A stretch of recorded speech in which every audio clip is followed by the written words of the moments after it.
ሰላም ጤና ይስጥልኝ እንደምናችሁ ዛሬ ደግሞ የምሰራው የዱባ ምግብ ነው ለጤናችን በጣም ጠቃሚ ምግብ ነው ይሁን እንደምታዩት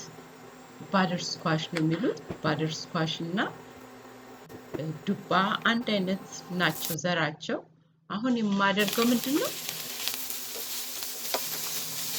አንድ 4-5 ማንኪያ የሾርባ ማንኪያ የሚያክል ዘይት ጨመርኩና ቀይ ሽንኩርት ነው የተጠቀምኩት ቀይ ሽንኩርቱን ደግሞ ከፍ አድርጌ ነው የቆረጥኩት ከባደር ስኳሹ ከዱባው ጋር እኩል እንዲሁም በማለት በመቀጠልም 1-2 የነጭ ሽንኩርት ቆረጥ አድርጌ ጨምራለሁኝ ቀጥዬ ደግሞ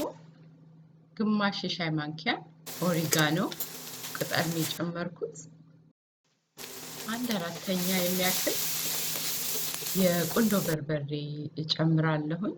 አሁን እሱን ከጨረስኩ በኋላ የዱባውን ተቆርጦ የሚሸጥ ነው የገዛሁት ቤታችንን መቆራረጥ እንችላለን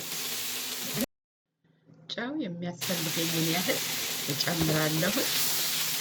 እንዲህ ያማሰልኩኝ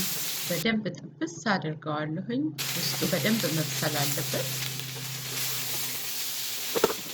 ዱባ ለጤናችን በጣም ብዙ ጥቅም አለው ከጥቅሞቹ ትንሽ ለመጥቀስ ያህል ቫይታሚን ኤ አለው ቫይታሚን ሲ ፖታሲየም ማግኒዚየም ቫይታሚን ኢ አለው ቫይታሚን ቢ6 አለው በዛ ላይ ለድርቀት ይረዳል ለአጥንታችን በጣም ቆንጆ ምግብ አሁን እንዳያችሁ ቃሪያዎችን ጨማመርኩኝ ቀይም ቃሪያ ጨምሬያለሁ የሀገራችንን ቃሪያ ጨምሬያለሁ ድሮ በልጅነቴ ዱባ አልወድም ነበር ድንች ይመስላል ግን እንደ ድንች አልነበረም ቃናውና ግን አሁን ለጤናችን በጣም ጠቃሚ ነውና